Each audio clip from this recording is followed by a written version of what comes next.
마태복음 13장 31절부터 43절까지 말씀 함께 읽었습니다.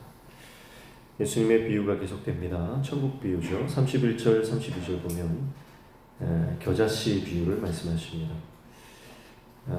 또 비유를 들어 이르시되 천국은 마치 사람이 자기 밭에 갖다 심은 겨자씨 하나 같으니 이는 모든 씨보다 작은 것이로되 자란 후에는 풀보다 커서 나무가 되매 공중의 새들이 와서 그 가지에 깃들이느니라. 천국은 마치라고 말씀하시면서 이것이 분명히 천국의 비유라고 말씀하십니다.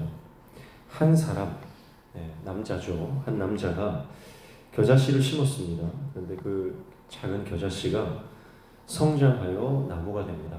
겨자씨는 씨 중에서 가장 작은 씨 중에 하나일 것입니다. 정말 이 작은 씨 하나가 심겨졌을 때 자라면 2m까지 자라는 그런, 그래서 공중에 새들이 와서 깃들일 만큼 큰 나무가 되는 거죠. 새들이 와서 깃든다라고 하는 것은 새들이 와서 쉼을 얻는다, 안식을 얻게 된다라고 하는 그런 의미가 들어 있습니다. 33절에 보면 또 비유로 말씀하시되 천국은 마치 여자가 가루 소말 속에 갖다 넣어 전부 부풀게 한 누룩과 같으니라 이렇게 말씀하시면서 천국을 누룩에 비유를 하고 있습니다. 앞서서 한 남자가 겨자씨를 심었다면 이번에는 한 여자가 가루 소말, 그러니까 한 40kg 정도 되는 양에다가 누룩을 넣게 됩니다. 누룩이라는 것도요, 극소량이 들어가지만 그 작은 양이 그 반죽 전체를 부풀게 하죠. 서말이나 되는 40kg나 되는 그 많은 양의 반죽을 완전히 부풀게 하는 것입니다. 그러니까 앞서 겨자씨 비유와 지금 누룩의 비유 두 가지 다 공통점이 뭡니까? 그것은 굉장히 작은, 지극히 작은 것들이 이제 눈에 보이지 않을 만큼 미약한 시작이었지만 그것이 결국은 놀라운 성장과 확장을 이루게 된다라고 하는 것을 말씀하는 것이죠. 이게 천국의 특징이라는 겁니다. 천국의 특징. 자, 그러니까 예수님께서 가지고 오신 이 하나님의 나라는, 이 천국은 이 땅에서 이제 시작이 되었습니다. 그 시작은 굉장히 미약합니다. 눈에 보이지 않을 만큼. 그러나 그것은 굉장히 강력하게 그리고 급속하게 확장되는 것이죠. 그래서 예수님께서 이 땅에 오셔서 처음에는 주목받지 못했지만 예수님께서 이 땅에 하나님 나라를 가지고 오신 그 천국의 그 놀라운 그 역사들이 일어날 때에 수많은 사람들이 모이고 이제 그 하나님 나라가 확장되기 시작하는 것입니다. 그리고 이것은 또 제자들에게도 마찬가지죠. 제자들은 어떤 존재입니까? 제자들은 당시에 눈에 보이지 않는, 눈여겨보지 않는 그런 존재들이었죠. 세상적으로는 아무런 어떤 존중이나 그 가치가 없는 그런 사람들이라고 볼 수 있습니다. 그러나 그 예수 그리스도의 제자들이 이후에 성장을 이루어서 예수님이 가지고 오신 그 하나님의 나라를 확장시키고 수많은 영혼들에게 안식을 제공하는 그런 사명을 감당하게 될 것이다라고 하는 것도 여기에 포함된다고 볼 수가 있겠습니다. 그러니까 예수님이 가지고 오신 이 하나님의 나라, 이 하나님의 나라는요, 그 나라를 환영하고 또 자신의 생을 그 나라를 위해 바친 자들을 통해서 강력하게 확장되고 역사하는 것입니다. 자, 우리도 마찬가지입니다. 우리 안에 하나님의 나라가 있다면, 여러분, 우리가 아무리 연약하고 작은 존재라 할지라도 우리를 통해서 하나님의 나라가 강력하게 역사하고 확장되고 퍼져나가게 될 줄로 믿습니다. 그러니까 세상이 나를 어떻게 보는가는 중요하지 않습니다. 예수님의 평가가 중요한 거예요. 세상 사람들이 나를 어떻게 판단하고 평가하고 가치를 매기느냐는 중요한 게 아닙니다. 왜냐하면 예수님이 인정하시는 그 천국 복음이 우리 안에 있으면 여러분, 그것은 그 자체가 내가 능력이 있어서가 아니라 그 천국 복음 자체가 능력이 있기 때문에 반드시 퍼져나가게 되는 것입니다. 그러니까 예수님이 나를 어떻게 보시는가, 그 예수님의 시선이 중요한 것이죠. 주님은 우리의 현재 상황과 형편, 또 우리의 지금 현재의 모습이 아니라 우리 안에 있는 가능성을 보시고요. 또 우리 안에 잠재되어 있는 그 믿음을 보십니다. 그 믿음이 아무리 겨자씨처럼 작다 할지라도 믿음이 있다면 반드시 능력이 나타나는 것입니다. 그래서 또 누룩이라고 하는 것도요, 이 반죽에 들어가면 반응해서 확장되는 것처럼 우리 안에 아무리 작은 믿음이 있어도요, 그 믿음이 심겨지면 하나님이 자라게 하시는 성령의 반응만 하면 여러분 아무리 작은 것이라도 반드시 강력한 확장이 일어난다는 것이죠. 여기서 보십시오. 여러분, 겨자씨를 심었습니다. 그런데 겨자씨를 내가 자라게 하는 거 아니잖아요. 겨자씨를 자라게 하시는 분은 하나님이죠. 저절로 자라는 거예요. 내가 하는 것은 그 겨자씨만한 믿음이 있으면 되는 겁니다. 가루와 누룩이 만날 때 자연스럽게 부풀어 오르는 겁니다. 만나면 되는 거예요. 아무리 작은 가루, 누룩이라도 만나면 반응이 일어난다는 것이죠. 내가 하는 것이 아니라 하나님께서 하신다는 겁니다. 그리고 34절, 35절에 보면 왜 예수님께서 비유로 말씀하시는가를 잠시 설명을 하는데요. 예수께서 이 모든 것을 무리에게 비유로 말씀하시고 비유가 아니면 아무것도 말씀하시 아니하셨으니 이는 선지자를 통하여 말씀하신 바 내가 입을 열어 비유로 말하고 창세로부터 감추인 것들을 드러내리라 함을 이루려 하심이라, 이렇게 말씀하죠.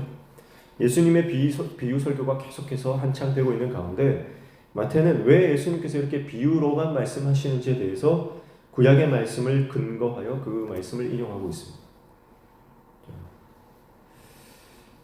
시편 78편에 나오는 이 하나님 이 말씀을 예수님께서 비유를 말씀하시는 그 근거로 들고 있는 것이죠. 자, 무슨 말입니까? 창세로부터 감추인 것들을 드러내시기 위함이다라고 말씀합니다. 창세로부터 감추인 것들. 예수님께서 비유로 설교를 하시는 것도 본인이 그냥 내키는 대로 하는 게 아니라는 거죠.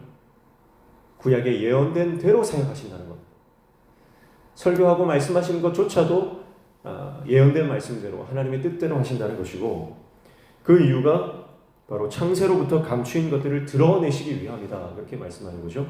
자, 누가 창세로부터 감추인 것들을 드러낼 수 있습니까? 아무나 못하는 거예요. 창세로부터, 이 땅이 시작될 때부터 감추어진 비밀이 있는데 그것을 드러낼 수 있으신 분은 누구예요? 바로 감추신 당사자만, 그분만이 드러낼 수 있는 것입니다. 그러니까 예수님이 단순히 설교 좀 잘하시는 분, 강연에 재주가 있으신 분, 좀 뭐랄까 타고난 이야기꾼 정도가 아니라는 거죠.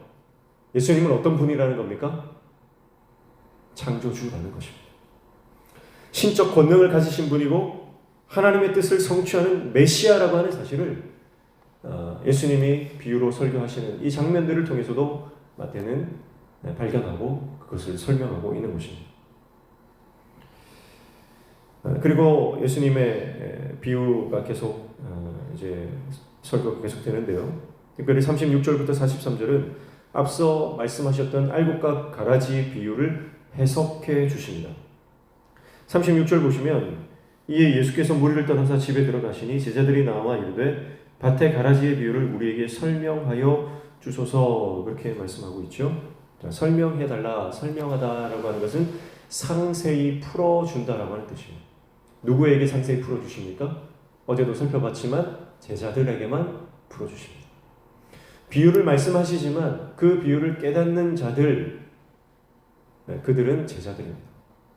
무리는 깨닫지 못합니다. 예수님께서 그 비유를 듣고 풀어주시기 때문에 깨닫는 거예요. 그들은 제자들입니다. 제자들에게 주어지는 특권이죠.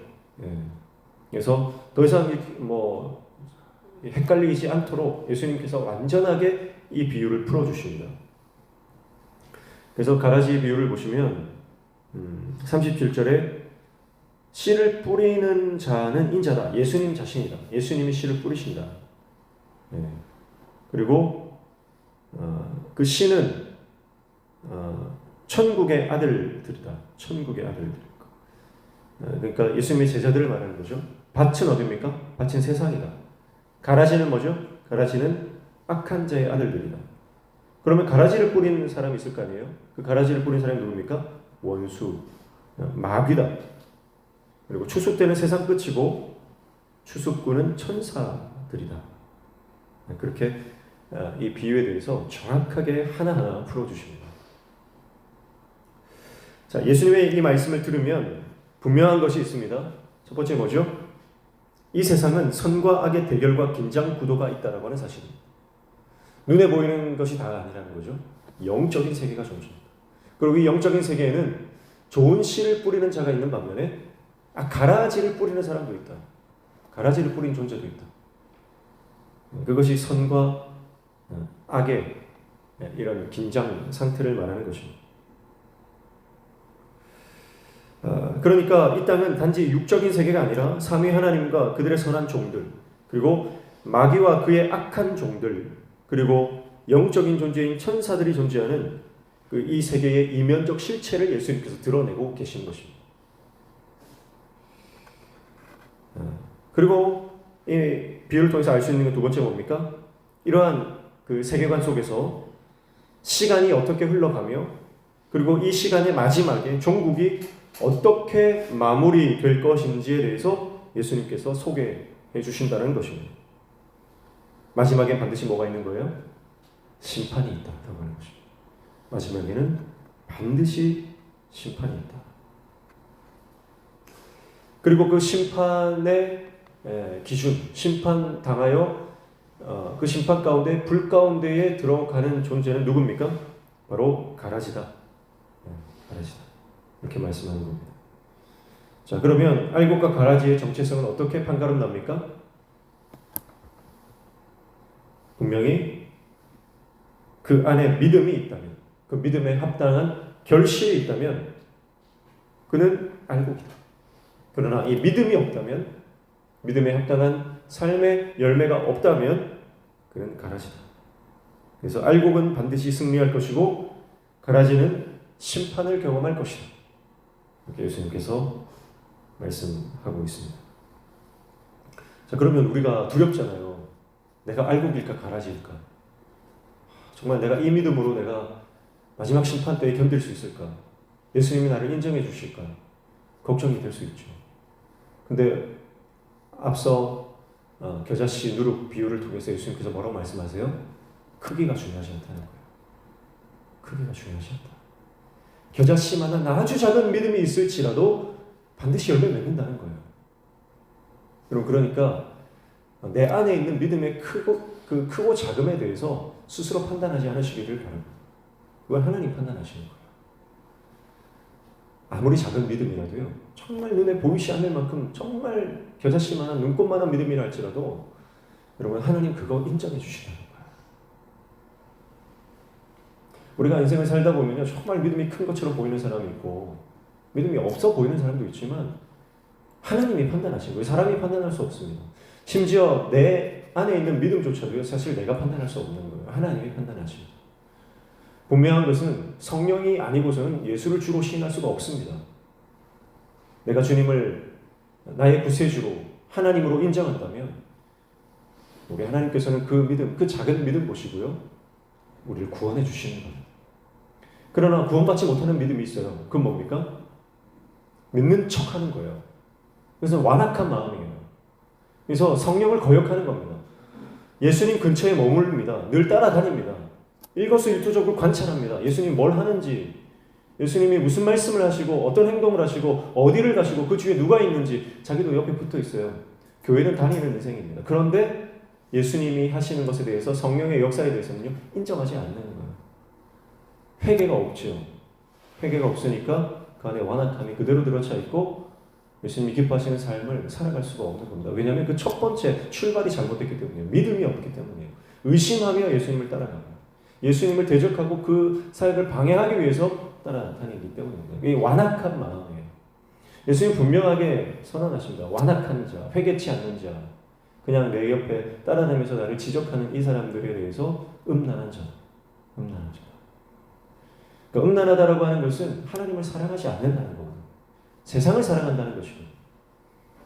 그러나 내 안에 정말 작은 믿음, 예수님을 사랑하고 예수님이 나의 주님이십니다.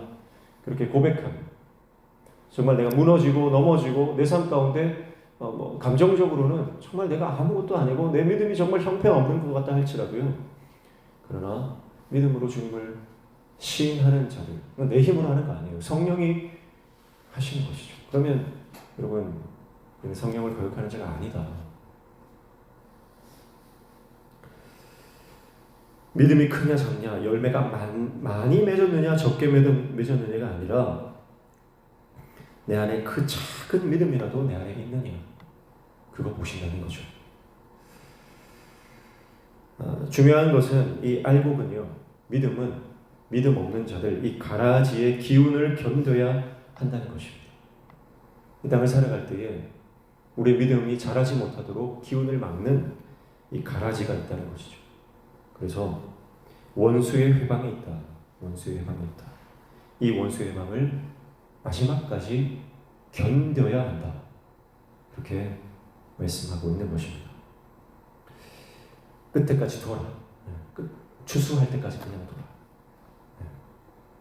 견디라는 거예요.